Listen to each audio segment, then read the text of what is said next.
यो त अपरझट किताब बेच्दै गरेको मान्छेलाई यहाँ ल्याएर मन्त्री बनाइदिएपछि अपरझट अब अहिले नै यो गर्छु भन्ने कुरा नै नसोध्नुहोस् तपाईँहरूले।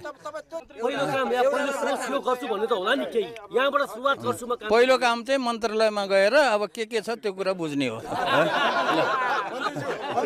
राजनीतिमा हाम फालेको मान्छेले बाहिर निस्कन खोज्दैन, अब तपाईँ 6 महिना पछाडि के गर्नुहुन्छ? अब निस्किने नेपाली जनताले निशुल्क शिक्षा पाउँछन् त अब तपाईँ मन्त्री हुँदाखेरि?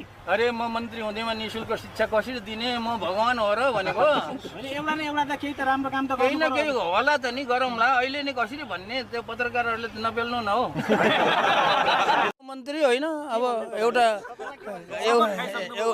एउटा जिम्मेवारी, एउटा भनौँ न एउटा औपचारिक रूपमा मन्त्री भएको हो, तर व्यवहारमा चाहिँ म मन्त्री हुँदैन। अरूले चाहिँ सेवा सुविधाहरू छोडिरहनु भएको छ, हजुरको केही छ त्यस्तो मन्त्रीहरू बन्दै गर्दाखेरि? अब सेवा सुविधा मलाई केही पनि चाहिन्न।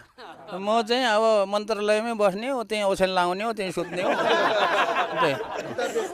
होइन कि साथीहरूले चाहिँ राजनीतिमा हाम फाल्नु पर्यो भनेर त्यत्तिकै क्याउ गरेको हुनाले मैले तिनीहरूको मुख टाल्नलाई प्रधानमन्त्री दिए जान्छु, नत्र जान्न भने हो। ठट्टा गरेर भने हो क्या। आधा जीवन उच्च विचार जेसुकै हो।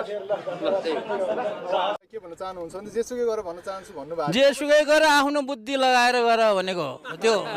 जेसुकै गरे पनि भनेको कुरो चाहिँ हो त्यति बेला, होइन? जेसुकै गरेर सुतेर बस भनेको त छैन नि मैले। अहिले